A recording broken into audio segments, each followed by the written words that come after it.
আছো? কে হালচাল? আশা করি সবাই ভালো আছো। আর আজকে আমরা আবার একটা নতুন চ্যাপ্টার শুরু করছি, নতুন সিরিজ। আজ থেকে আমাদের জার্নি শুরু হবে সেই চ্যাপ্টারের dual nature of matter and radiation, অর্থাৎ পদার্থের দ্বৈত সত্তা এবং বিকিরণ। বেসিক্যালি ওটা কোয়ান্টাম তত্ত্বের উপর বেসিস করে ওই চ্যাপ্টারটা তৈরি করা হয়েছে আর কি। মানে অ্যাকচুয়ালি তোমরা হায়ার ক্লাসে গিয়ে বিএসসি এমএসসিতে যখন কোয়ান্টাম মেকানিক্স পড়বে তার অরিজিন আজ থেকে স্টার্ট হচ্ছে। তো এই চ্যাপ্টার খুব ইন্টারেস্টিং বিষয় এবং নতুন নতুন অনেক তথ্য আমরা আজকে আলোচনা করবো তোমাদের সঙ্গে। চলো শুরু করি। Yes, I am Sujit Samanta and this is your Paras YouTube channel everything. চলো শুরু করি। তো আজকে যে নতুন চ্যাপ্টার শুরু হচ্ছে আমাদের dual nature of matter and radiation.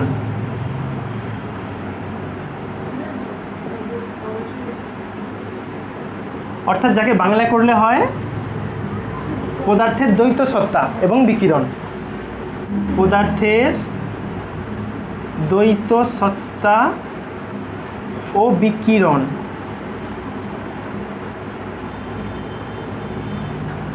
অর্থাৎ এ হচ্ছে খুব অ্যাডভান্স লেভেলের বিষয়। অ্যাডভান্স লেভেল এই সেন্সে যে আমরা কি জানি যে কোনো যদি পদার্থ থাকে সেই পদার্থ কী দিয়ে তৈরি হয়? অনেকগুলো কণা দিয়ে তৈরি হয়, পার্টিকেল দিয়ে তৈরি হয়। যে কোনো পদার্থ মানে সেটা কী জানি আমি, কণা দিয়ে তৈরি হয়, ঠিক? পদার্থের দু রকম ধর্ম দেখা যায়, একটা হচ্ছে কণা ধর্ম আর একটা দেখা যায় তরঙ্গ ধর্ম। ঠিক তেমনি যে কোনো রকম রেডিয়েশান অর্থাৎ যা বিকিরণ বলে, যেমন আলো হতে পারে। এই যে আলো আসছে, ঠিক আছে, আলোরও কিছু কণা ধর্ম আছে, আরও কিছু তরঙ্গ ধর্ম আছে। আমরা বেশি কী জানি বলতো? আলো মানে কি? সেই আলো চ্যাপ্টার যখন প্রথম পড়ছিলাম সেখানে বলছিলাম যে আলো হচ্ছে এক প্রকার তড়িৎ চুম্বকীয় তরঙ্গ। যেটা আমি জানি, কারণ এর আবার অনেক রকম ফেনোমেনাও আছে পরের দিকে। আলো হতে পারে, যে কোনো বিকিরণও হতে পারে, ঠিক আছে। আলো ছাড়া তো আরও অনেক রকম বিকিরণ আছে, যেমন এক্স রে হয়, গামা রে হয়, ঠিক আছে। যে কোনো রকম বিকিরণের ক্ষেত্রে হবে। হ্যাঁ, বিকিরণ, যে কোনো রকম বিকিরণ তার দু ধরনের প্রপার্টি থাকে। একটাকে বলা হয় কণা ধর্ম আর একটা হয় তরঙ্গ ধর্ম। এটাকে বলা হয় ওয়েভ নেচার আর এটা হচ্ছে পার্টিকেল নেচার, ইংলিশে বলে। এখন দেখো, আমরা যে আলো ধর্মগুলো জানি, যেমন আমি যখন পড়ছিলাম সেখানে বলছিলাম যে আলো হচ্ছে এক প্রকার তড়িৎচুম্বকীয় তরঙ্গ। তার মানে সে যে তরঙ্গ ধর্ম আছে এটা বোঝা যায়, কিন্তু কখন আমরা এটা দেখিনি যে আলোর আবার কণা ধর্ম আছে।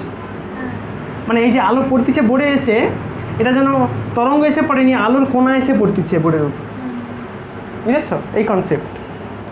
এই যে আলোর কণা ধর্ম, এইটা প্রুভ করব। আইনস্টাইনের একটা খুব ভালো পরীক্ষা আছে যেটাকে বলা হয় ফটো ইলেকট্রিক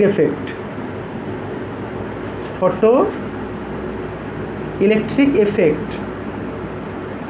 ওইটা এমন একটা এক্সপেরিমেন্ট, অ্যাকচুয়ালি ওই পরীক্ষা আইনস্টাইনের আগেও বহু সায়েন্টিস্ট করছে, কিন্তু আইনস্টাইন অ্যাকুরেটভাবে ওর ফর্মুলা ডেরিভেশন থেকে শুরু করে তার ওয়ার্ক ফাংশন সব কিছু একবারে ডিটেলসে আমাদেরকে বলে গেছে।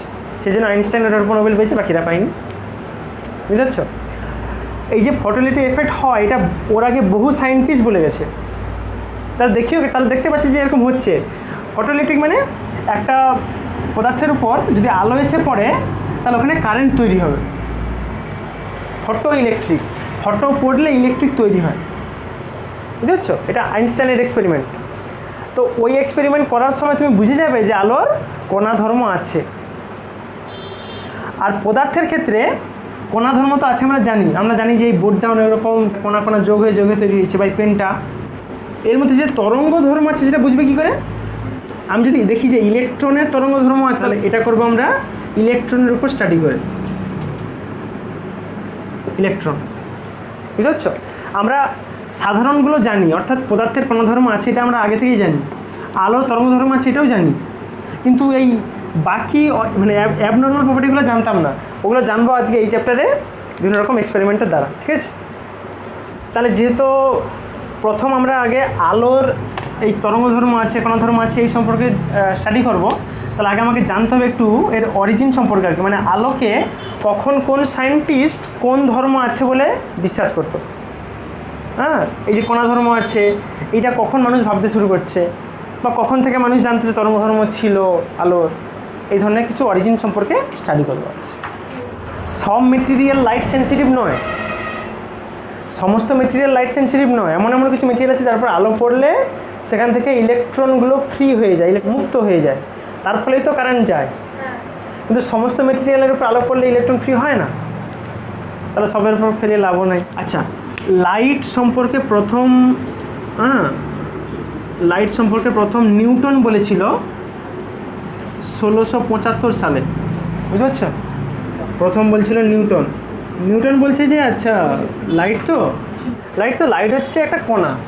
হ্যাঁ, নিউটন এটা বলতো যে লাইট হচ্ছে একটা কণা, কোনো বস্তুর আলো পড়তেছে মানে ওখানে অ্যাকচুয়ালি আলোর কণা এসে পড়তেছে। হ্যাঁ, এবং এই যে থিওরি, এই কনসেপ্ট অ্যাকচুয়ালি সে ধরছিল একটা কণা, এবং সে যে কণা ধরছিল সে কণা অ্যাকচুয়ালি ঠিকঠাক নয়।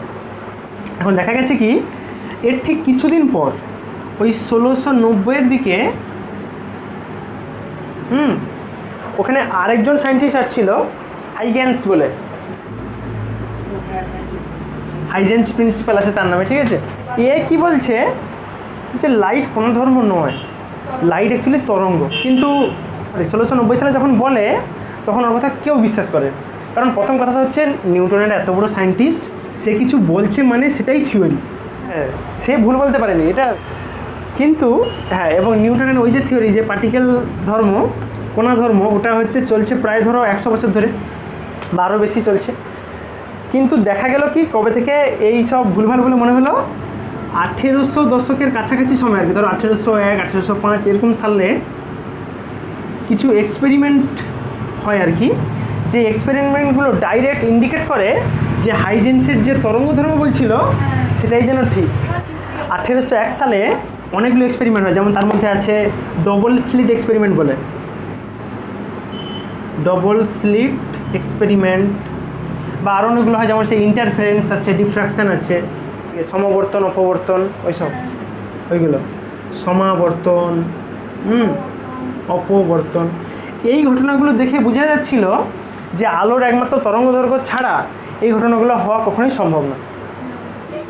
তাহলে দেখো নিউটনের পর থেকে কিন্তু দীর্ঘদিন বাবদ আবার ওই তরঙ্গ ধর্মটাকেও বিশ্বাস করে আসছে মানুষ, যে আলোর কিছু নেই, তরঙ্গ ধর্মই আছে শুধু, আর কিছু নেই।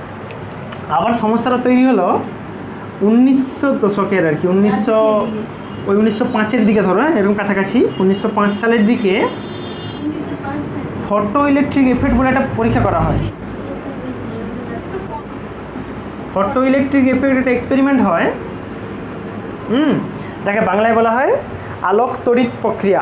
সেই পরীক্ষায় আবার যেই ব্যাপারগুলো ঘটছিল সেটা শুধুমাত্র আলোর কণা ধর্ম থাকলেই তাকে ব্যাখ্যা করা যায়, বুঝেছ? এই পরীক্ষা আইনস্টাইনের আগে বহু সায়েন্টিস্টরা করছে, কিন্তু আইনস্টাইন এসে অ্যাকুরেট ফর্মুলা দিয়েছিল, ঠিক আছে, আইনস্টাইন।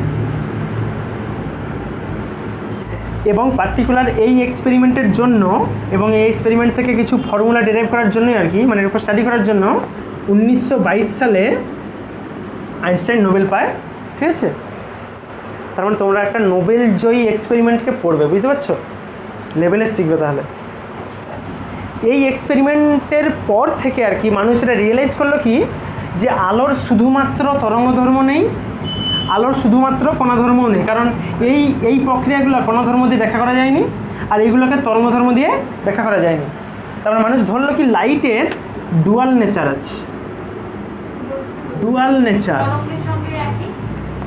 মানে কখনো কখনো আলো তরঙ্গ ধর্ম দেখায়, কখনো কণা ধর্ম দেখায়। যেরকম এক্সপেরিমেন্ট সেরকমভাবে ব্যাখ্যা করা হয় আগে। আচ্ছা, তুমি একটা ব্যাপার ভাবো, তুমি হচ্ছে পরীক্ষার সময় ভালো টুকলি করতে পারো, ধরো উদাহরণ, তার মানে এটা না যে তুমি বাড়িতে পড়োনি, তুমি বাড়িতে পড়েও আসছো, তুমি টুকলিও করতে পারো। এই হচ্ছে ডুয়েল নেচার, চুরিও করতে জানে আবার পড়েও লিখতে জানে, যখন যেটা দরকার সেটা দরকার। যদি পরীক্ষায় আননোন প্রশ্ন আসে তখন টুকলিটা কাজে লাগবে, আর যদি সব নোন আসে তাহলে নিজে লিখবো, বুঝতে পারছো? এটা হচ্ছে ডুয়েল নেচার। এইবার যেটা পড়বো আমরা সেটা হচ্ছে ফটো ইলেকট্রিক এফেক্ট, ফটো তড়িৎ ক্রিয়া বলে। আগে তুমি ব্যাপারটা তো বুঝো যে আসলে পরীক্ষাটায় কী হয়, কী কাজ করতে হবে আমাকে। ফটো তড়িৎ ক্রিয়া, হ্যাঁ, অনেকে আলোক তড়িৎ ক্রিয়া বলে। আলোক তড়িৎ ক্রিয়া ব্যাপারটা আসলে কি হয়, তুমি ধরো একটা তুমি ধাতব পাত নিলে। ধাতব পাত মানে আমরা কি জানি, এতে ফ্রি ইলেকট্রন থাকে, মুক্ত ইলেকট্রন প্রচুর আছে এরকম। মুক্ত ইলেকট্রন কোথায় থাকে? ওর পৃষ্ঠে থাকে। ভেতরে থাকলে আমার লাভ কিছু নেই, আমাকে পিছনে থাকতে হবে, তাহলে আমরা এই প্রক্রিয়া করতে পারি। আচ্ছা, আমি এখানে কি বলছি, ফটো ইলেকট্রিক, মানে এখানে নিশ্চয়ই ফটো মানে আলো এসে পড়বে। আলো মানে ফোটন। এই যে আইনস্টাইন যখন বললো যে, মানে ওখান থেকে যেটা বোঝা গেল আর কি, যে আলোর হচ্ছে কণা ধর্ম আছে, তো সেই কণাটার নাম রাখা হয়েছিল ফোটন। ঠিক আছে, হ্যাঁ, আলোর কণাটা হচ্ছে কি, ফোটন,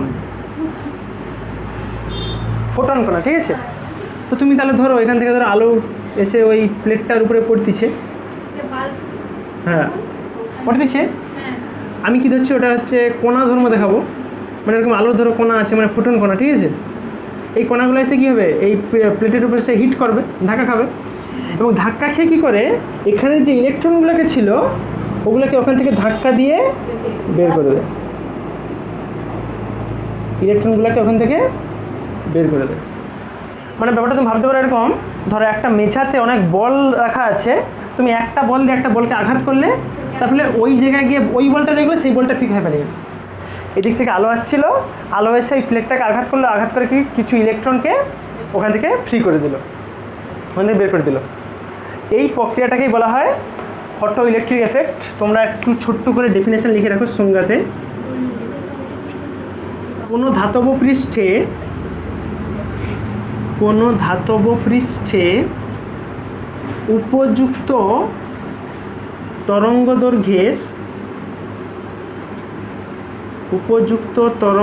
দৈর্ঘ্যের কেন উপযুক্ত বলছে, আমাকে এমন সাফিসিয়েন্ট ওয়েভ লেন্থের আলো পাঠাতে হবে যে গিয়ে ওই বল মানে ইলেকট্রনটাকে আঘাত করলে ইলেকট্রনটা বাইরে বেরোয়। আমি যদি কোনো দুর্বল কাউকে পাঠাই, সে গিয়ে ধাক্কা দিয়ে ওখানে রয়ে যাবে, ইলেকট্রন আর বেরোবে না, বুঝতে পারছো? তখন অবশ্যই আমাকে একটা উপযুক্ত তরঙ্গ দৈর্ঘ্যের, যার মোটামুটি মিনিমাম একটা এনার্জি আছে, যে গিয়ে ওকে ধাক্কা দিয়ে ইলেকট্রনকে বের করতে পারবে। ঠিক আছে, আলো ফেললে ওই ধাতুর পৃষ্ঠ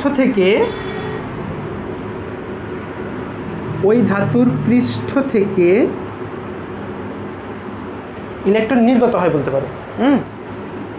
ইলেকট্রন নিঃসৃত হয়। ডিসক্রিট কোয়ান্টিটি, কন্টিনিউয়াস নয়। একটা নদীতে জল যাচ্ছে, এটা কন্টিনিউয়াস, এরকম প্রক্রিয়া নয়, এটা ডিসক্রিট, মানে নদীতে জল যাচ্ছে কিন্তু প্যাকেট হয়ে। এই ঘটনাকেই বলা হয় আলোক তড়িৎ ক্রিয়া। আলোক তড়িৎ ক্রিয়া। এই চ্যাপ্টারগুলোর কনসেপ্ট কিন্তু বহু হায়ার ক্লাস পর্যন্ত লাগবে। কারণ যেখান থেকে কোয়ান্টাম মেকানিক্স স্টার্ট করবে, সেটা অ্যাকচুয়ালি এই ফটো ইলেকট্রিক এফেক্ট, এই ধরনের ফেনোমেনা থেকে স্টার্ট হবে। তাহলে এখানে তো একটা জিনিস বোঝা যাচ্ছে যে আলোক শক্তি আসতেছে, এসে ইলেকট্রন বেরোচ্ছে, মানে আমি যদি ইলেকট্রনটাকে সার্কিটের মধ্যে দিয়ে ফ্লো করাই, তাহলে ইলেকট্রিক শক্তি পেয়ে যাবো। মানে এখানে যেটা হচ্ছে কি কনভার্সন, আলোক শক্তি থেকে আমি তড়িৎ শক্তি পেতে পারি, এখানে তড়িৎ শক্তি। এবং যে ইলেকট্রনগুলো এই আলো পড়ার ফলে বেরিয়ে গেল, ওগুলোকে বলা হয় ফটো ইলেকট্রন। মানে ফটো মানে আলো, আলো পড়ার ফলে যে ইলেকট্রনগুলো বেরিয়ে যাচ্ছে ওগুলোকে বলা হয় ফটো ইলেকট্রন। ওই যে ইলেকট্রনগুলো আছে এগুলো হচ্ছে সব ফটো ইলেকট্রন, বা বলা হয় একে আলোকজ ইলেকট্রন। এইগুলো থেকে কিন্তু তোমাকে ছোটোখাটো ডেফিনেশন জিজ্ঞেস করতে পারে যে ফটো ইলেকট্রিকের ক্ষেত্রে ফটো ইলেকট্রন কাকে বলে, যে উপযুক্ত তরঙ্গ দৈর্ঘ্যে আলো পড়লে যে ইলেকট্রনগুলো বেরিয়ে যায়, নিঃসৃত হয়, সেগুলোকে বলা হয় ফটো ইলেকট্রন। আর এক্ষুনি বলছিলাম কি, যে ওর ফলে একটা তড়িৎ তৈরি হতে পারে, তাকে বলা হয় ফটো কারেন্ট বলে। মানে ফটো পড়ার ফলে যে কারেন্ট তৈরি হয়েছে, বুঝতে পারছি? ফটো তড়িৎ প্রবাহ, আলো পড়ার ফলে ইলেকট্রন বেরিয়ে যাচ্ছে। আমি যদি ওটাকে উপযুক্ত বর্তনীর মধ্যে দিয়ে ফ্লো করাতে পারি, দেখে গেল তাহলে যে ফটো ইলেকট্রনগুলি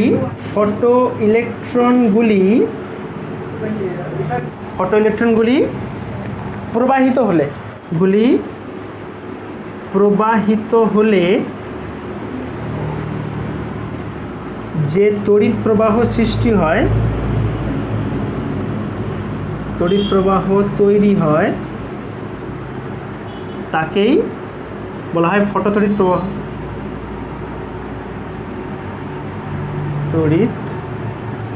তোমরা কলেজে গিয়ে এই এক্সপেরিমেন্টগুলো নিজেরা করবে। ফোটন কণা এসে যখন এই ধাতব পৃষ্ঠের ইলেকট্রনকে যখন এসে ধাক্কা মারে, তখন কি হয়, ওই ইলেকট্রনটাই সারফেস থেকে বাইরে বেরিয়ে যায়। ঠিক আছে, অর্থাৎ এখানে দেখো দুটো ঘটনা আছে। একটা হচ্ছে আগে ফোটন কণাগুলো এসে পড়লো, তারপর ইলেকট্রনগুলো বেরিয়ে গেল। তাহলে আমি দুটোর জাস্ট কিছু প্রপার্টি আজকে ডিসকাস করব। প্রথম করব আলোর কিছু বৈশিষ্ট্য, আপতিত আলোর আর কি। ঠিক আছে, আপতিত আলোর কিছু প্রপার্টি নিয়ে পড়ব। আলোক তড়িৎ ক্রিয়ার সংজ্ঞাতে বলছিলাম যেটা নির্দিষ্ট কম্পাঙ্কের বা নির্দিষ্ট ওয়েভলেন্থের আলো এসে পড়তে হয়, কেন ওটা হয়, সে সমস্ত কিছু আজকে ডাউটগুলো ক্লিয়ার হবে। প্রথম নম্বর পয়েন্ট তো একটা জিনিস পরিষ্কার যে আমরা এটা ধরে নিয়েছি কি আলো মানে কে পড়তেছে, ওখানে এসে ফোটন পড়তেছে। ঠিক, যে আলো হলো ফোটন কণার সমষ্টি, ফোটন কণার সমষ্টি। তাহলে ভাবো, দেখো যদি কণা হয় তাহলে এটা নিশ্চয়ই সেই কন্টিনিউয়াস আলো নয়, কিন্তু প্যাকেট প্যাকেট প্যাকেট প্যাকেট যেন আলো। ঠিক, এবং ওটাকে বলা হয় ওয়েভ প্যাকেট। ওয়েভ প্যাকেট মানে আগে আমরা আলোকে কি জানতাম, ওটা হচ্ছে তড়িৎচুম্বকীয় তরঙ্গ।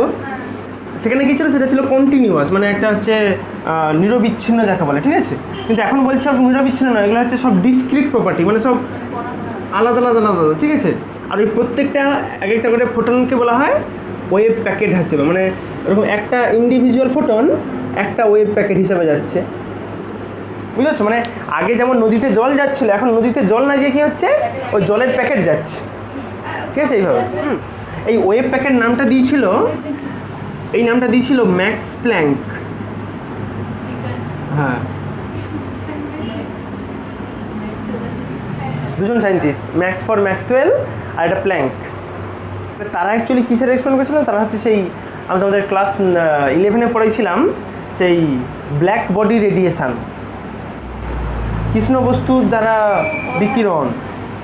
তাহলে এই যে আলো একটা ফোটন কণা, ওর নাম দিয়েছিল আইনস্টাইন একটা এনার্জি প্যাকেট হিসাবে আর কি, মানে নাম তো ফোটন কিন্তু ওটা আসছে যেন একটা এনার্জি প্যাকেট হিসাবে। বুঝতে হচ্ছে, একটা করে ফোটন পড়ছে মানে একটা করে এনার্জি প্যাকেট পড়তেছে। ঠিক আছে, এর নাম দিয়েছিল আইনস্টাইন। আরও অনেকভাবে এই ফোটনকে বলা যায়, ওকে অনেকে কোয়ান্টা বলে। কোয়ান্টা মানে আমি যখন সেই স্থিতরিত পড়েছিলাম সেখানে বলছিলাম সেই আধানের কোয়ান্টায়ন, মনে আছে? সেখানে কি বলছিলাম যে আধান ওরকম কন্টিনিউয়াস নেই, কিন্তু আধান ডিসক্রিট। তেমনি এখানেও ওই ফোটন যেগুলো আসছে ওগুলো সব এক একটা করে আলাদা আলাদা আলাদা আলাদা অংশ। ঠিক আছে, যেটা এসে পড়তেছে ওখানে, যার ফলে ফটোলিথিক এফেক্টটা হয়। এটা প্রথম পয়েন্ট গেল। 2 নম্বর বৈশিষ্ট্য যেটা আমরা পড়বো, যেটা জানার দরকার আর কি এখানে, যে ফোটনের কোনো নির্দিষ্ট ভরফর নেই। ফোটনের কোনো নির্দিষ্ট ভর নেই। তার মানে কি, অর্থাৎ এই যে ফোটনগুলো আসছে এটা তো স্পিডে আসছে, ওর যখন যেমন স্পিড থাকবে তখন তেমন ভর চেঞ্জ হবে। মানে এর অ্যাকচুয়ালি নির্দিষ্ট ভর নেই, কিন্তু যদি স্থির অবস্থায় থাকে, রেস্ট অবস্থায় যদি রেস্ট থাকে মানে স্থির থাকে ফোটনটা, তাহলে ওর মাস হচ্ছে 0 হয়। যদি ফোটন কখনো স্থির অবস্থায় থাকে তাহলে তখন এর ভর হচ্ছে 0। বাদবাকি যখন গতিশীল থাকে তখন ভর 0 নয়, কিন্তু সেটা ওই বেগের সঙ্গে চেঞ্জ হয়। ওই জন্য বলছে কোনো নির্দিষ্ট ভর নেই। এটা জেনে রাখো যে ফোটনের রেস্ট মাস 0 হয়, আর ওটা চেঞ্জ হয় বেগের সঙ্গে, মানে একটা নির্দিষ্ট ভর নেই। 3 নম্বর যেটা বৈশিষ্ট্য পড়ব, সমস্ত ফোটনের মানে এই ফোটন মানে কি, তো আলো। তো আলোর আবার বিভিন্ন রকম হয়, যেমন ব্লু কালারের আলো হয়, রেড হয়, গ্রিন হয়, ঠিক? সমস্ত বর্ণের ফোটনের বেগটা হয় সমান, ঠিক আছে? সমস্ত ফোটনের মানে সমস্ত বর্ণের আর কি, সমস্ত বর্ণের ফোটনের বেগ হয় সমান, এবং সেটা হচ্ছে তোমরা যেটা লাইটের স্পিড জানো তার সঙ্গে সমান হয়। সেই সির মান কত হয়? 3 × 10⁸ মিটার পার সেকেন্ড। ওই বেগেই যায় সবাই, যে কোনো কালারের ফোটন, সে ব্লু হতে পারে, রেড হতে পারে, গ্রিন হতে পারে, ইয়েলো হতে পারে, যা খুশি। 4 নম্বর যে প্রপার্টিটা জানার দরকার সেটা হচ্ছে ফোটন হয় নিস্তড়িত। ফোটন অবশ্যই হবে নিস্তড়িত, বুঝেছো? কখনো যেন এটা না বলে ফেলো ভুল করে যে ফোটন হচ্ছে ধনাত্মক আধানগ্রস্ত চার্জ, ও নিস্তড়িত, ঠিক আছে? আর কোনো আধান বাধান নেই। দেখো, আমি ফোটনকে একটা কণা বলে ধরতেছি শুধুমাত্র কিছু এক্সপেরিমেন্টকে ব্যাখ্যা করা যায় না কণা না ধরলে বলে, কিন্তু একটু মানে এক্স্যাক্টভাবে ফোটনকে অ্যাকচুয়ালি কণা বলা উচিত নয়, যেটা আমরা জোর করে বলি কিছু এক্সপেরিমেন্টের ব্যাখ্যা করার জন্য, ঠিক আছে? আচ্ছা, 5 নম্বর যেটা হবে, যেটা বলা উচিত আর কি, ফোটনের শক্তি। কারণ আমাকে তো শক্তি সম্পর্কে আইডিয়া হতে হবে, আমি কী শক্তির ফোটন ফেলাবো, ঠিক আছে? ফোটনের শক্তিকে এভাবে লেখা যায়, ফোটনের শক্তি ই দ্বারা লিখি, ই সমান হয় এইচ মিউ, ই সমান হয় এইচ মিউ। এইচটা হচ্ছে প্ল্যাঙ্ক কনস্ট্যান্ট বলে, আর মিউটা হচ্ছে ওই যেই ফোটনটা আসছে ওর হচ্ছে কম্পাঙ্ক মিউ, অনেকে এফ দ্বারা লিখে ফ্রিকোয়েন্সি, ঠিক আছে? এই মিউটা হচ্ছে ওই ফোটনের কম্পাঙ্ক, ঠিক আছে?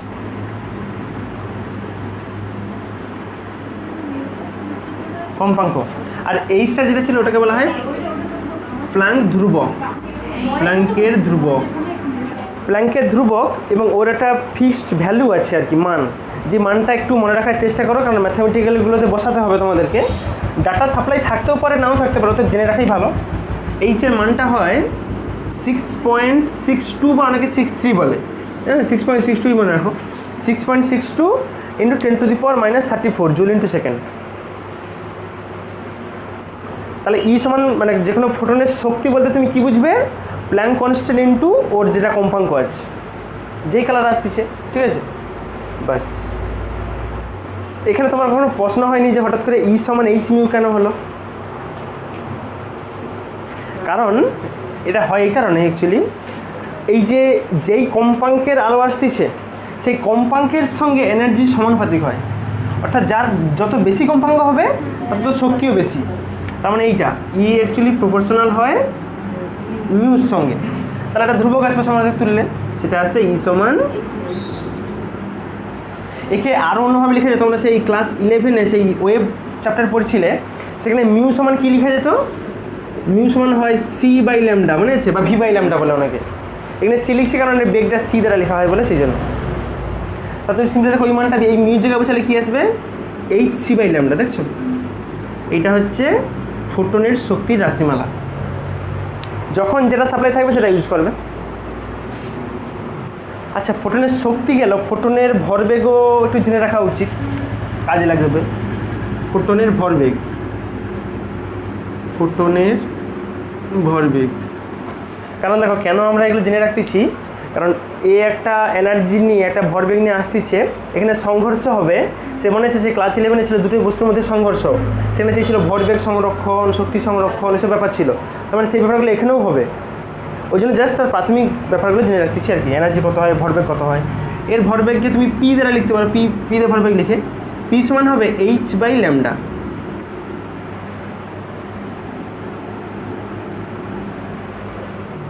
ল্যামডা যত বেশি মানে ওয়েভলেন্থ যত বেশি হবে ভরবেগ তত কম হবে, ঠিক আছে? 6 নম্বর যেটা বৈশিষ্ট্য একটু জানার দরকার, এটা সে অনেকটা সেই দুটো বলের মধ্যে আঘাতের মতো, যেন একটা ফোটন কণা এলো, এসে একটা ইলেকট্রনকে আঘাত করলো, আঘাত করার ফলে কী হলো? ইলেকট্রনটা ওখান থেকে ছিটকে বেরিয়ে গেল, ঠিক? তার মানে এখানে যে সংঘর্ষগুলো হয়, এই ফটোইলেকট্রিক যে সংঘর্ষ, সে সংঘর্ষ হয় সম্পূর্ণ স্থিতিস্থাপক।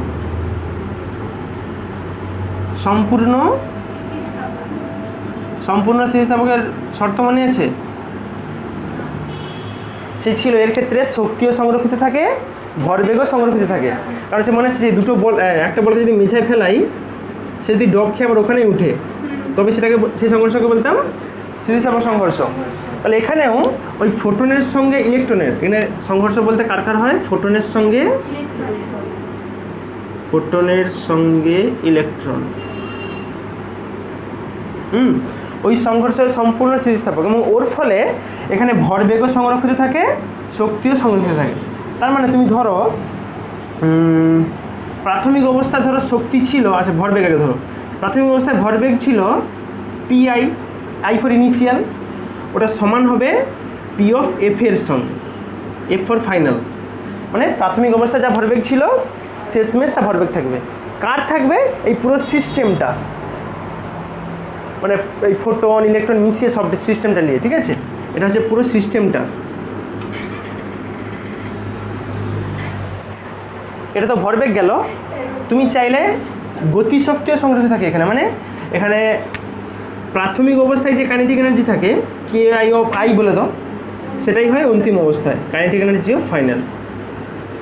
কিন্তু কার মনে রাখবে? এই পুরো সিস্টেমটা। কারণ এটা যেন কখনো না বলো যে ইলেকট্রনের, ইলেকট্রন তো আগে চুপচাপ ছিল, বা চুপচাপ বলা উচিত ছিল, ওরা মোশন করছিল, বা অত বেগ ছিল না ওর, কিন্তু ওই ফোটনের কাছ থেকে নিশ্চয়ই শক্তি পেয়ে ও পেয়ে গেছে। তাহলে পুরো সিস্টেমটার শক্তিটা হচ্ছে ধ্রুবক থাকে। এইটা হচ্ছে পুরো সিস্টেমটা। গুলি খেলায় কি হয়, একটা গুলিতে যখন আরেকটা গুলিকে আঘাত করা হয়, হ্যাঁ ওই পেছনের গুলিটার বেগ কমে যায়, সামনেরটা স্পিড নিয়ে বেরিয়ে যায়। একদম সেম এখানেও যেন হয়। ভাবো এই ফোটনগুলো যেন একটা করে গুলির মতো আসতেছে, ইলেকট্রনগুলোকে ধাক্কা মারলো, ওখান থেকে বের করে দিল। আচ্ছা, 7 নম্বর এবং লাস্ট যে প্রপার্টি সম্পর্কে বলবো, যদি এটা দেখো যে কখনো আলোর তীব্রতা বেড়ে গেছে, আলোর তীব্রতা বেড়ে গেছে মানে ওটা বোঝাচ্ছে ফোটনের সংখ্যা বেড়ে গেছে, মানে যে কণাগুলো আসতেছে যেন বেশি সংখ্যক কণা আসছে, বুঝতে পারছো? ফোটনের সংখ্যাটাই আলটিমেট বেড়ে গেছে। কিন্তু কখনোই ইন্ডিভিজুয়াল একটা ফোটনের শক্তি বাড়েনি, প্রত্যেকটা ফোটনের শক্তি সমান সমান আছে, বাট ফোটনের সংখ্যাটা বেড়ে গেছে বলে এখন আলোর তীব্রতা বেড়ে গেছে।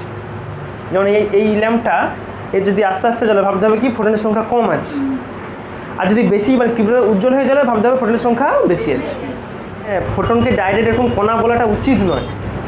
মানে এমনি কণা বলতে আমরা যে বৈশিষ্ট্যগুলো বুঝি, ফোটনের ক্ষেত্রে সবগুলো অ্যাপ্লিকেবল নয়, কিন্তু কিছু এক্সপেরিমেন্টকে ব্যাখ্যা করার জন্য আমরা ধরে নিচ্ছি।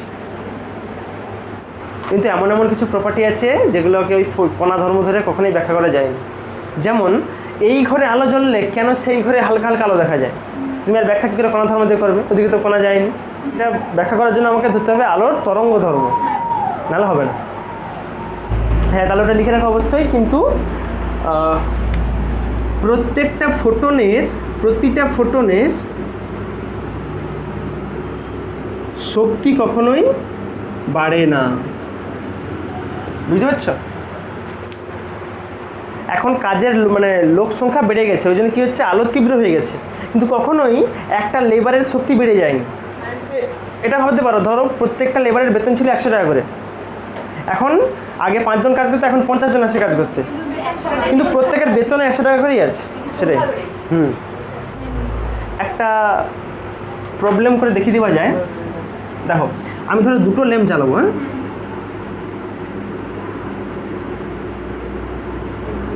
এইটা একটা ল্যাম্প, এটা ধরো 50 ওয়াটের ল্যাম্প, ঠিক আছে, 50 ওয়াট। আর একটা ল্যাম্প আছে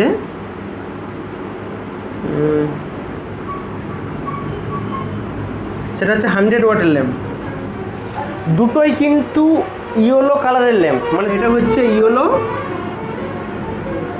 বাল্ব, এটাও ইয়েলো বাল্ব, ঠিক আছে।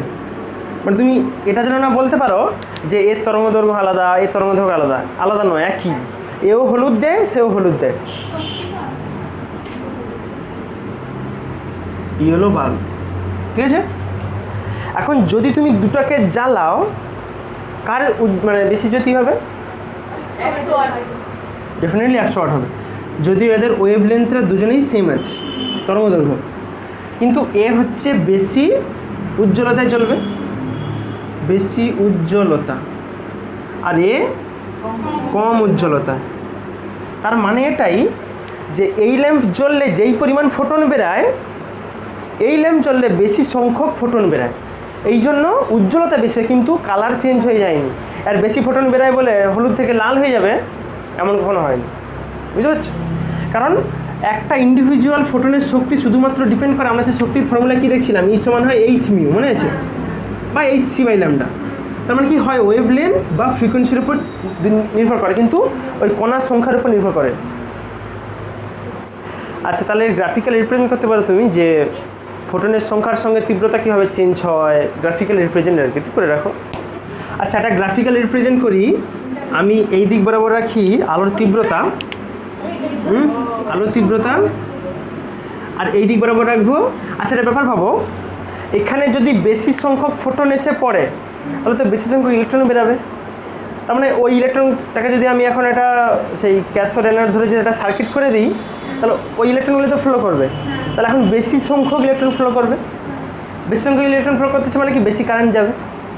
তার মানে আমি গ্রাফ করবো এখন আলোর তীব্রতার সঙ্গে, এই দিকে লিখবো আলোকজ ইলেকট্রন, আলোকজ ইলেকট্রন। আলোকজ ইলেকট্রন মানে কি, এই আলো মানে ফোটন পড়ার ফলে যে ইলেকট্রনগুলো ফ্রি হয়েছে তার ফলে যে কারেন্ট তৈরি হয়। একদম, যখন আলোর তীব্রতা 0 মানে একটা ফোটন আসেনি, তখন কারেন্টও 0, আস্তে আস্তে করে দুজনেই বাড়তে থাকবে লিনিয়ারলি। হ্যাঁ, কিন্তু যদি আরেকটা গ্রাফ করি এরকম, যেটা এই দিক বরাবর রাখবো আলোর তীব্রতা,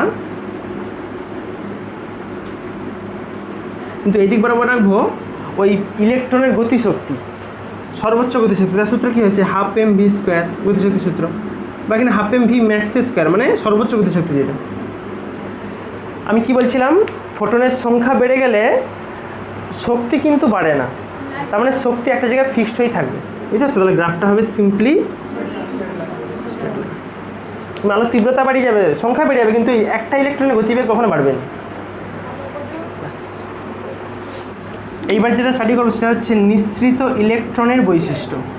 নিঃসৃত ইলেকট্রনের বৈশিষ্ট্য। প্রথম যে বিষয়টা জানার দরকার সেটা হচ্ছে কার্য অপেক্ষক কী। কার্য অপেক্ষক, যাকে ইংলিশে বলা হয় ওয়ার্ক ফাংশন। ওয়ার্ক ফাংশন একে লেখা হয় অনেকে ফাই দ্বারা লিখে, অনেকে W0 দ্বারা লিখে, ঠিক আছে, মানে ওমেগা 0 আর কি, ঠিক আছে, ওমেগা 0 দ্বারা লিখে অনেকে।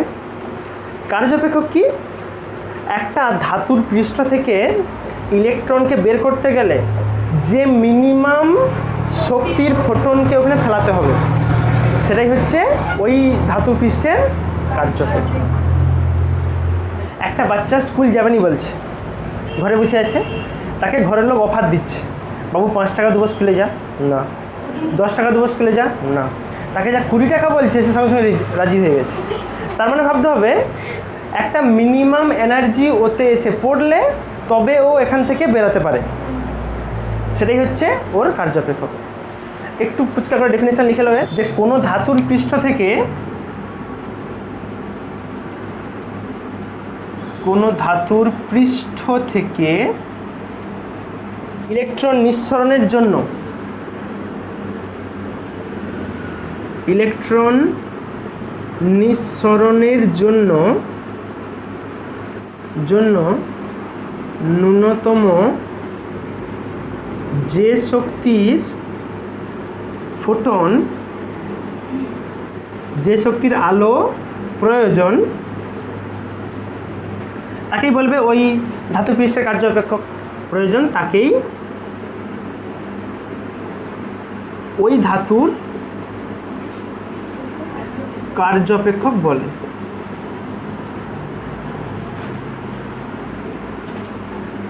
ধাতুর কার্য অপেক্ষক আমরা ধাতুর ওই আলোক তড়িৎ ক্রিয়ার কার্য অপেক্ষক, ধাতুর আলোক তড়িৎ। বলো কার্য অপেক্ষকটা বুঝতে পারছো না, পারোনি? একে ইংলিশে বলা হয় ওয়ার্ক ফাংশন। যে মিনিমাম শক্তিটা, শক্তি তো আমি আরও বেশি করে ফেলাতে পারি, আমি একসঙ্গে বাচ্চাকে 100 টাকার অফার দিতে পারি, স্কুল যে 100 টাকা দেবো, সেটা তার কার্য অপেক্ষক নয়। তোমাকে আস্তে আস্তে বাড়ি বাড়ি দেখতে হবে, 1 টাকা 1 টাকা 1 টাকা করে, ঠিক যেই টাকা দিলেও রাজি হয়ে যায় সেটা হচ্ছে ওর কার্য অপেক্ষক। যে মিনিমাম শক্তি পড়লে তবেই ওটা বেরাবে, বেশি পড়লে তো বেরিয়ে যাবে, সেটা কার্য অপেক্ষক নয়। সব থেকে কম যেটা দিলেও বেরিয়ে যাবে, সেটা হচ্ছে ওই ধাতুর কার্যপ্রভাব, আলোর তড়িৎ কার্যপ্রভাব। আচ্ছা, এইবার একটা এক্সপেরিমেন্ট করা যায় আর কি এই ফটোইলেকট্রিক এফেক্টের উপর। একটা এরকম টিউব আছে আর কি, টিউবটাকে বায়ু শূন্য রাখা হয় এবং ওর দুদিকে দুটো প্লেট রাখা হয়, ঠিক আছে? দুদিকে দুটো প্লেট আছে, আর এদিক থেকে ধরো এরকম তারের সাহায্যে যোগ করবো আমি। আচ্ছা, মাঝের অংশটা কিন্তু অবশ্যই বায়ু শূন্য রাখতে হবে। কেন বলো তো, কেন বায়ু শূন্য রাখা হয়? কারণ এই ধরো একটা পৃষ্ঠ থেকে তো ইলেকট্রন বেরাবে, বেরিয়ে অন্য একটা পৃষ্ঠে যাবে। যদি মাঝে বায়ু থাকে, অন্য কোনো মেটেরিয়াল থাকে, তারা আবার ইলেকট্রনকে কেউ অ্যাবজর্পশন করে নিতে পারে, কেউ ওর সঙ্গে অন্য কিছু রিয়াকশান করে ফেলতে পারে। ওই জন্য মাঝেটা বায়ু শূন্য রাখা হয়। তাহলে এখান থেকে ধরো তুমি ওই ফোটনগুলোকে এদিক থেকে ফেলাচ্ছে, এরকম এদিক থেকে আসছে, ঠিক আছে? ফোটন পড়তেছে। আমার তাহলে নিয়ম কী ছিল, যে একটা ধাতব পৃষ্ঠে এসে পড়লে যদি ন্যূনতম একটা শক্তি নিয়ে যদি আসে, তাহলে এখান থেকে ইলেকট্রনগুলো বাইরে বেরিয়ে যাবে। মানে এখান থেকে ধরো ইলেকট্রনগুলো এদিকে বেরিয়ে যাচ্ছে, ঠিক আছে? এই তো ব্যাপার। এখান থেকে আসছে আলো, আলো মানে ফোটন আসতেছে, ঠিক আছে? এই প্লেটটাকে তুমি বলতে পারো সি, মানে ক্যাথোডের মতো কাজ করে আর কি। এটা অ্যানোড এ। আচ্ছা, পুরো সিস্টেমটাকে একটা ব্যাটারি দিয়ে যোগ করে দাও। একটা না, অনেকগুলো ব্যাটারি লাগাতে হবে।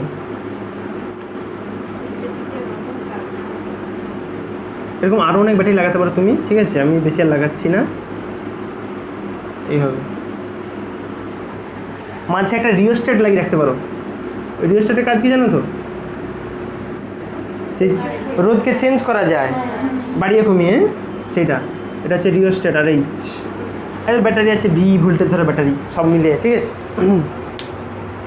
ব্যাটারিকে সিরিজে যোগ করা মানে কি, সব ভোল্টেজগুলো যোগ হয়ে যাবে, জাস্ট সিম্পল।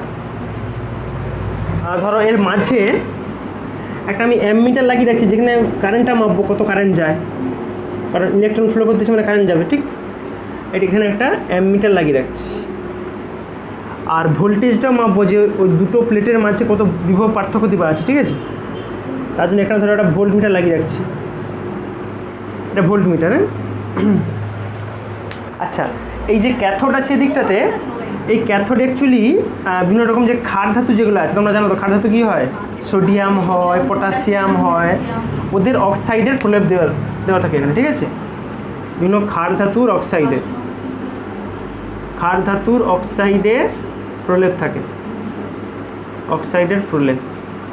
উদাহরণ লিখে রাখতে পারো, যেমন সোডিয়াম হতে পারে, পটাশিয়াম, সিজিয়াম, লিথিয়াম পিথিয়াম দিয়ে রাখতে পারে, এগুলো সব ইউজ করা হয় এখানে। আচ্ছা, মনে রাখবে এই যে ডায়াগ্রামটা আঁকছি, এটা জাস্ট আমি রাফলিভাবে ব্যাপারটা বোঝার জন্য। এক্সপেরিমেন্টে এই সার্কিট ইউজ করা হয় না, এটা একটা রাফ থিওরি বোঝার জন্য। হ্যাঁ, রাফ সার্কিট আর কি বলতে পারো, জাস্ট আইডিয়া হওয়ার জন্য, যে কীভাবে ফোটনগুলো পড়ে, ইলেকট্রনগুলো কীভাবে যায়, তারপরে কারেন্ট তৈরি হয়, সেটা বোঝার জন্য। আচ্ছা, আসলে দেখো কাজ কী হয়, আমি ব্যাটারিকে কোন দিকে লাগিয়ে রাখছি, দেখো এই দিকটা নেগেটিভ, তার মানে এই দিকটা রাখছি মাইনাস, আর ওই দিকটা রাখছি প্লাস। এই দিকটা প্লাস আছে বলে ইলেকট্রনগুলো ওই দিকে টানা হয়ে আসতেছে, ঠিক আছে? ইলেকট্রনগুলো এখানে এসে এই পৃষ্ঠের উপর এসে পড়বে, ঠিক আছে? এবং ওইখানে পড়লে কী হবে, ও চাইবে কি এই সার্কিট দিয়ে ফ্লো করুক, এই সার্কিট দিয়ে ফ্লো করিয়ে কী হবে, আবার এখানে আসবে। এই জন্য আলটিমেটলি এখানে ইলেকট্রনের অভাব হয় না, ঠিক আছে? এবার এরপর একটা বিষয় বলবো, সেটাকে বলা হয় নিবৃত্তি বিভব। সেটা কী করবো, আমি এবার ব্যাটারিকে উল্টি দেবো, এদিকটা করে দেবো মাইনাস, এদিকটা করবো প্লাস। তার ফলে কী হবে, যখন আমি ব্যাটারিকে ঘুরিয়ে দেবো, প্রথম যখন এই দিকে মাইনাস চার্জটা পড়বে, ইলেকট্রন কিন্তু আসা থামবে নি, কারণ ইলেকট্রনের শক্তি আছে। সে নেগেটিভ হলেও, মানে কিছু কিছু হালকা করে বিকর্ষণ পেলেও তবু চলে আসবে ওখানে। কিন্তু যদি আস্তে আস্তে করে আমি ভোল্টেজ যদি বাড়াই, মানে আস্তে আস্তে করে এদিকে নেগেটিভ চার্জ বাড়াবো, নেগেটিভ ইলেকট্রন নেগেটিভ, আলটিমেট কী হবে, শেষমেশ একটা সময় আসবে এমন যে পুরোটাকেই যেন বিকর্ষণ করে ওইদিকে ঠেলে রাখবে, এদিকে আসতে দিবে নি পাতার কাছে। তাহলে যেই পার্টিকুলার বিভব দিয়ে রাখলে এখানে তড়িৎ প্রবাহ বন্ধ হয়ে যাবে, সেটাকে বলা হয় নিবৃত্তি বিভব। এমনি এই সার্কিট অনুযায়ী সবসময় কারেন্ট আসবে। আমি যখন ব্যাটারিকে ঘুরিয়ে দিই, মানে এটা করে দেবো নেগেটিভ, এটা করবো প্লাস, আস্তে আস্তে করে ভোল্টেজকে বাড়াবো। এবারে বাড়ি যেই মুহূর্তে দেখবো ইলেকট্রন প্রবাহ বন্ধ হয়ে গেছে, মানে কারেন্ট এখানে শূন্য দেখাচ্ছে, তাহলে সেই পার্টিকুলার ভোল্টেজকে আমি বলবো ও নিবৃত্তি বিভব। তাহলে চলো একটু ছোট্ট করে নিবৃত্ত বিভবের ডেফিনেশন লিখে নাও, যাকে ইংলিশে বলা হয় স্টপিং পোটেনশিয়াল, মানে ইলেকট্রনের প্রবাহকে যেই ভোল্টেজ দিলে স্টপ করে যায়, ইংলিশটা ভালো বোঝা যায়, স্টপিং পোটেনশিয়াল, যাকে বাংলায় বলে নিবৃত্তি বিভব। এর ডেফিনেশন লিখে নাও তাহলে, যে আলোক তড়িৎ ক্রিয়ায়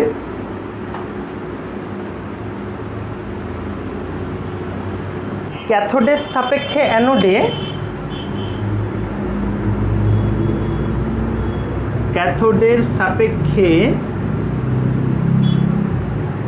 অ্যানোডে মানে এর সাপেক্ষে এতে, আমি তো এতে যদি নেগেটিভ ভোল্টেজ দিই তবেই তো আস্তে আস্তে করে বিকর্ষণ করে একটা সময় কারেন্ট যাবে না এখান দিয়ে, ঠিক তো, সেটাই লিখবো।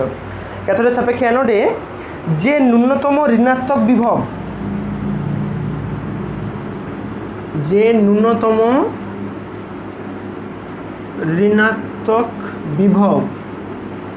বিভব প্রয়োগ করলে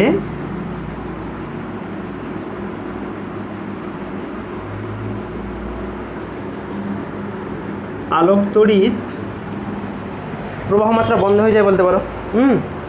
আলোক তড়িৎ প্রবাহ মাত্রা শূন্য হয়, আলোক তড়িৎ প্রবাহ মাত্রা শূন্য মানে বন্ধ হয়ে যায়।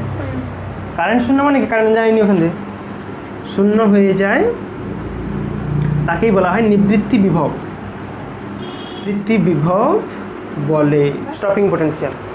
তাহলে আমি কাজ কি করছি দেখো, আমি যখন প্রথমে ইনিশিয়ালি যে প্র্যাকটিক্যাল স্টার্ট করব, তখন কিন্তু আমার এই দিকটা নেগেটিভ চার্জ ছিল, ওদিকটা প্লাস চার্জ ছিল। এবার আমাকে ব্যাটারির পোল চেঞ্জ করতে হবে, এদিকটা করব প্লাস, ওদিকটা করবো মাইনাস। প্রথমে যখন কম ভোল্টেজ মাইনাসে থাকবে তখন ইলেকট্রনগুলো মোটামুটি আস্তে আস্তে দেবো, কারেন্টটা কম হবে বাট কারেন্ট আসবে। যখন তুমি আস্তে করে ভোল্টেজ বাড়াবে, মানে এখানে নেগেটিভ বাড়বে, তখন একটা সময় এমন এখানে মানে নেগেটিভলি পোটেনশিয়াল পাবে এখানে আর কি, বিভব হবে, যে প্রত্যেকটা ইলেকট্রনকে ঠেলে বিকর্ষণ করে রাখবে, তুমি আসতেই দিবেনি। তাহলে সেই পার্টিকুলার বিভবকে আমি বলবো নিবৃত্তি বিভব।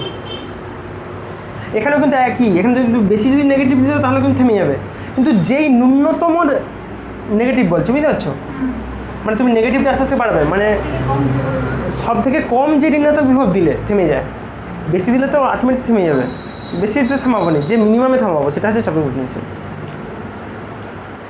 এখানে এই যে এখন দেখলাম নিবৃত্তি বিভব, ওকে অ্যাকচুয়ালি লেখা হয় ভিএস দ্বারা। ভিএস মানে যেই ভোল্টেজে গিয়ে স্টপ করে যায়, মানে ভিএস বলে স্টপিং পোটেনশিয়াল। এই স্টপিং পোটেনশিয়ালের সঙ্গে ইলেকট্রনগুলো কত গতিশক্তি নিয়ে যাবে তার একটা রিলেশন আছে, এইভাবে লেখা হয় ই অফ ভিএস। ইভি মানে হচ্ছে শক্তি বোঝায়, মনে হচ্ছে আমাদের বিভবের ডেফিনেশনে কী ছিল দাঁড়াও, বিভব কী ছিল, একক ধনাত্মক আধানকে আনতে যেই পরিমাণ কার্য করতে হয় সেটা ছিল ওর বিভব। এখন যদি আমাকে পরিমাণ চার্জ আনতে হয়, তাহলে যেই পরিমাণ কার্য করতে হবে সেই টোটালটা হচ্ছে টোটালের জন্য শক্তি ইভি। আর গতিশক্তি এখন কি দেখছিলে, হাফ এম ভি স্কোয়ার, এখানে ভি ম্যাক্সের স্কোয়ার দেবে, মানে ম্যাক্সিমাম যে বেগটা যায়, এটা হচ্ছে এর মধ্যে সম্পর্ক। বিভবের সঙ্গে কারেন্টের গ্রাফ করব,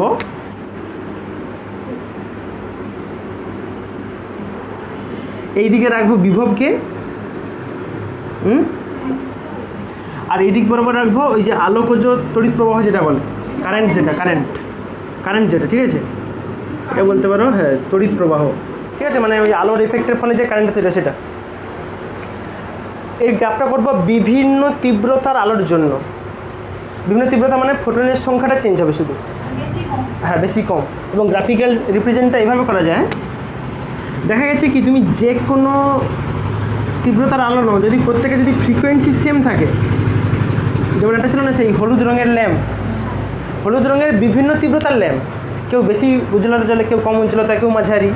যদি গ্রাফ করো প্রত্যেকের নিবৃত্তি বিভব একটা জায়গায় হয়, এবং ওখান থেকে গ্রাফগুলো যেন এইভাবে বেরিয়ে যায়, বিভিন্ন তীব্রতার গ্রাফ এইভাবে, ঠিক আছে।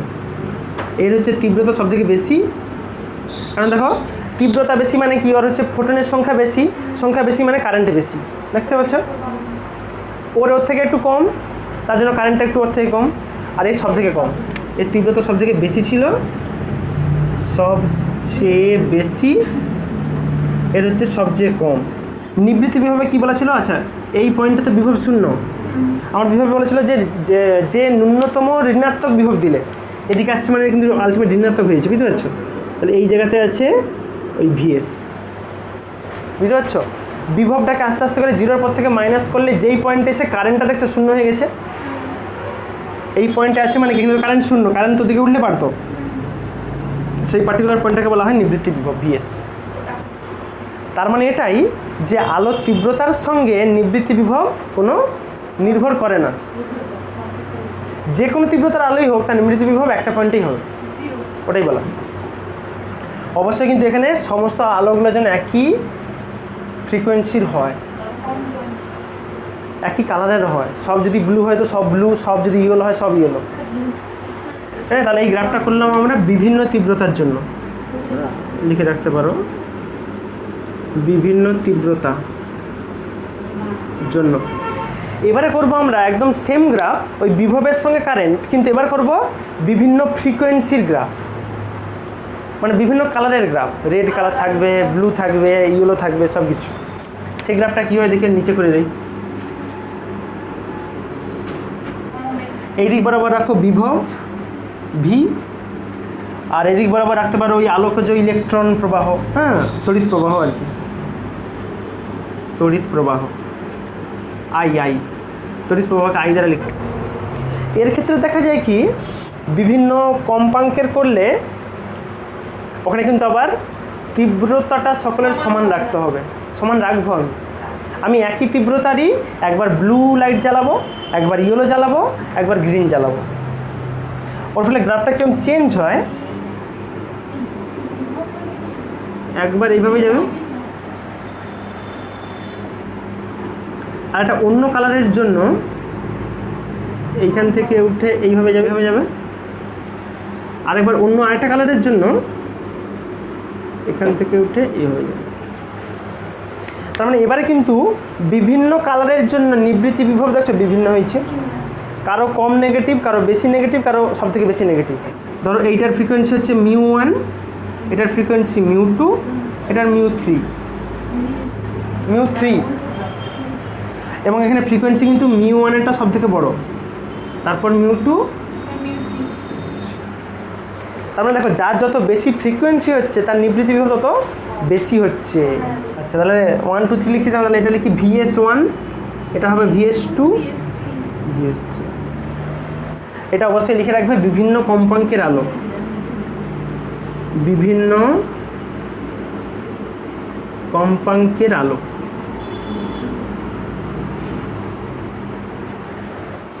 এই গ্রাফগুলোর কি সিগনিফিকেন্স আছে দেখো। প্রথম যখন তুমি তীব্রতা বিভিন্ন রকম ভেরিয়েশনের সঙ্গে বিভবের গ্রাফ করছিলে, দেখো বিভিন্ন তীব্রতার আলো হওয়া সত্ত্বেও তাদের প্রত্যেকেই একটা পয়েন্টে গিয়ে কারেন্টটা শূন্য হয়ে যাচ্ছিল। তার মানে আমি দেখো আগে সেই পয়েন্টে বলছিলাম যে ইলেকট্রনের গতিশক্তি তীব্রতার উপর নির্ভরশীল নয়, বলছিলাম। এখানে দেখো পরিষ্কার বলা আছে নিবৃত্তি বিভবের সঙ্গে এই বেগের সম্পর্ক আছে। তার মানে যেহেতু বেগের সঙ্গে সম্পর্ক নাই, তার মানে ভিএসের সঙ্গে সম্পর্ক নেই। ওই জন্য যে কোনো তীব্রতার আলোই একটা পয়েন্টে এসে সবাই থেমে যায়। কিন্তু তুমি এই গ্রাফটা দেখো, এখানে কি আছে বিভিন্ন রকম ফ্রিকোয়েন্সির গ্রাফ, মানে বিভিন্ন রকম শক্তির গ্রাফ।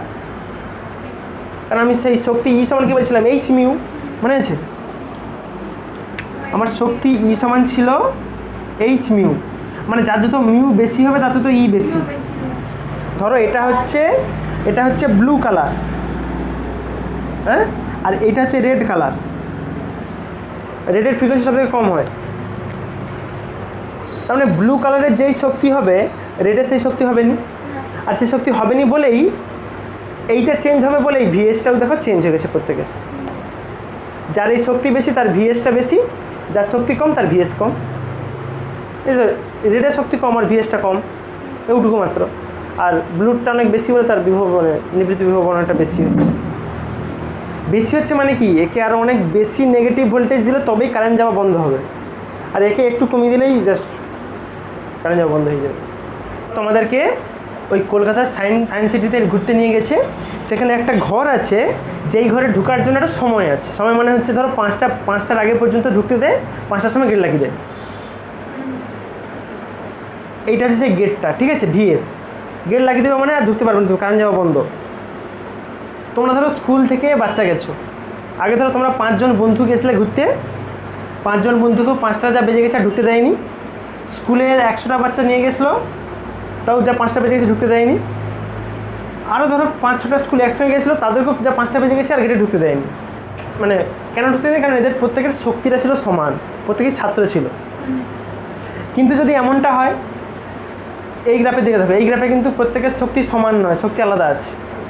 কেউ ছাত্র আছে, কেউ স্যার আছে, কেউ ধরো নেতা ফেতা আছে, নেতা, ঠিক আছে? নেতা মানে তো দাদাগিরি, জানো তো। তো দেখো, যার শক্তি বেশি তার জন্য বেশিক্ষণ গেট খোলা। 5টা বেজে গেলো, আচ্ছা তুমি আসছো, চলে যাও, 7টা পর্যন্ত থাকো, এই ব্যাপার। তার মানেটা বুঝো, যার যত শক্তি বেশি নিবৃত্তি বিবাহ বেশি হয়ে যাচ্ছে, আর যার শক্তি কম, তোমরা ছাত্র কী করবে আর, বুঝতে দেবে নি, চলো ঘর পালছো। যার এখানে যত বেশি শক্তি থাকবে, যার যত বেশি গতিশক্তি থাকবে, সে এদিক থেকে বাধা দিলেও ওকে জোর করে ওদিকে চলে যাবে। ভাবো তুমি, এদিকে নেগেটিভ করে দেওয়া মানে কি, ইলেকট্রনকেও বিকর্ষণ করবে, কিন্তু যদি ইলেকট্রনের শক্তি বেশি থাকে, ওই বিকর্ষণকেও ভেদ করে বেরিয়ে যাবে। মানে এদের ক্ষেত্রে বুঝতে পারছো, ওই জন্য এদেরকে আরও বেশি নেগেটিভ করতে হয়। আর যার শক্তি কম, তাকে একটু ভয় দেখালে সে পালিয়ে আসবার যাবে, বুঝতে পারছো? যার সাহস বেশি, সে তাকে থামাতে গেলে আরও বেশি ভয় দেখাইতে হবে। আর যার যে অল্প ভয় পেয়েছে, তাকে একটু ভয় দেখালে সে যাওয়া বন্ধ করে দেবে, ঠিক আছে? এখানে একদম সেম। একটা গ্রাফিক্যাল রিপ্রেজেন্ট করা যায় এইভাবে আর কি, এবং এখান থেকে একটা ডেফিনেশান লিখবো আমি।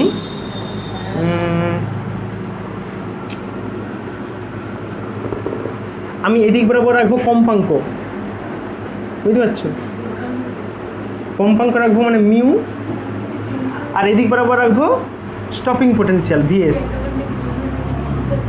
কম্পাঙ্কের সঙ্গে স্টপিং পোটেনশিয়ালের কী সম্পর্ক আসবে? আমি তো এখন লিখছিলাম ইভি সমান হয় হাফ এম ভি স্কোয়ার। ওই half m v square change হয় মিউর সঙ্গে, আবার ইভি আছে ওর সঙ্গে গ্রাফ, মানে তো লিনিয়ার গ্রাফ হবে। কিন্তু একটা বিষয়, এটা কিন্তু এই 0 থেকে গ্রাফ হবে না, এটা হয় একটু বাদ রেখে এখান থেকে। কেন হয় সেই সংজ্ঞাটা একটু লিখবো। যেই অংশ থেকে, মানে যেই পার্টিকুলার ফ্রিকোয়েন্সি থেকে ওর স্টার্টিং হয়, সেটাকে বলা হয় সূচনা কম্পাঙ্ক। ওকে লেখা হয় μ0 দ্বারা, μ0। ওই কম্পাঙ্কটা হচ্ছে আপতিত আলোর কম্পাঙ্ক, ওকে বলা হয় সূচনা কম্পাঙ্ক, সূচনা কম্পাঙ্ক। যাকে ইংলিশে বলা হয় থ্রেশহোল্ড ফ্রিকোয়েন্সি। লিখে নাও তাহলে ডেফিনেশনটা। আপতিত ফোটনের কম্পাঙ্কের, আপতিত ফোটনের কম্পাঙ্কের বলতে পারি যে ন্যূনতম মানের জন্য, কম্পাঙ্কের যে ন্যূনতম মানের জন্য ধাতব পৃষ্ঠ থেকে ইলেকট্রন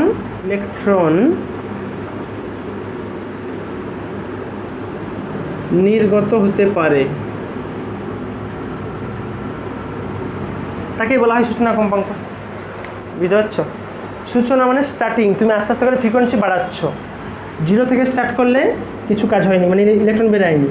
আস্তে আস্তে করে ফ্রিকোয়েন্সি বাড়ি যেই পার্টিকুলার ফ্রিকোয়েন্সি হয়ে গেলেই ইলেকট্রন বেরোনো স্টার্ট করলো, সেই ফ্রিকোয়েন্সিটাকেই বলা হয় সূচনা কম্পাঙ্ক বা থ্রেশহোল্ড ফ্রিকোয়েন্সি। থ্রেশহোল্ড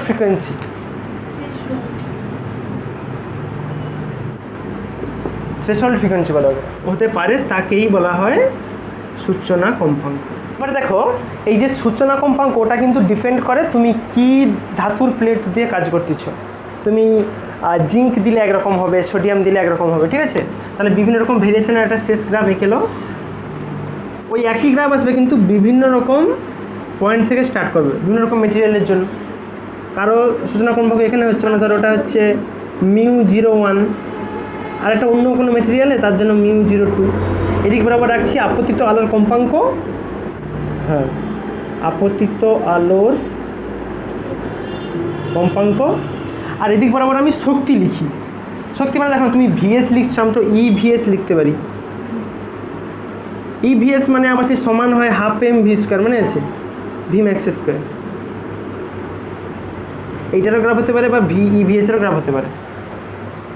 বিভিন্ন রকম মেটেরিয়াল ধরো আছে, ধরো তুমি একটাকে ইউজ করছো সোডিয়াম, তার জন্য যেখানে স্টার্ট হচ্ছিল অন্য একটা মেটেরিয়াল, ধরো জিঙ্ক ইউজ করলে তুমি, তার কিন্তু ওই ফ্রিকোয়েন্সি থেকে স্টার্ট করবে না, তার অন্য কোনো ফ্রিকোয়েন্সি যাওয়ার পর তারপর ইলেকট্রন বেরোনো স্টার্ট করবে। বুঝতে পারছো? আর এটা তো হয়, সব দারোয়ান তো সমান শক্তিশালী নয়। একটা দারোয়ান আছে যাকে কম সম ঘুষ দিলে গেটে ঢুকে দেয়, আবার এমন একটা গেটম্যান আছে যে সহজে ঢুকতে দেয় না, তাকে বহু বুঝি জল ফল ঢেলে মাথায় তারপর ঢুকতে দেবে তোমাকে। ওই জন্য সব গেটম্যানের একই রকম ফ্রিকোয়েন্সি হয় না। ব্যাস, চলো আজ এতটাই থাক।